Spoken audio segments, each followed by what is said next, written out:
नमस्कार शेतकरी मित्रांनो, मराठी कोपरा यूट्यूब चॅनलवर आपलं सहर्ष स्वागत आहे। आज आपण एक अत्यंत महत्त्वाची शासकीय बातमी पाहणार आहोत, जी अनुदानासाठी अर्ज केलेल्या शेतकऱ्यांसाठी मोठा दिलासा देणारी आहे। बघूया संपूर्ण माहिती आजच्या व्हिडिओ।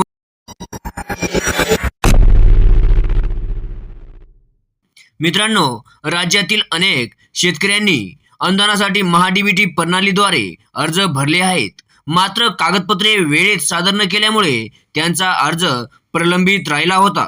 हे लक्षात घेऊन कृषी विभागाने मोठा निर्णय घेतला आहे।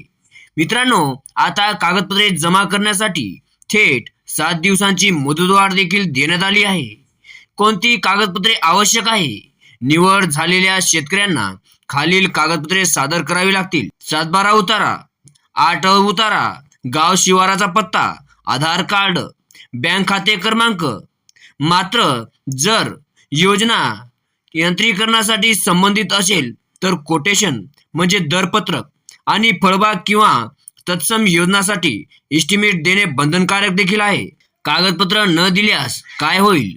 जर 7 दिवसाच्या आत कागदपत्रे दिली नाहीत तर तुमचा अर्ज संगणकीय प्रणालीद्वारे थेट रद्द केला जाऊ शकतो।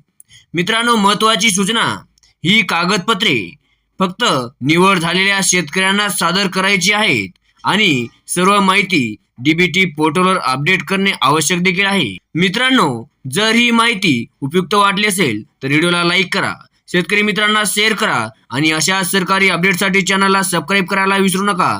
धन्यवाद।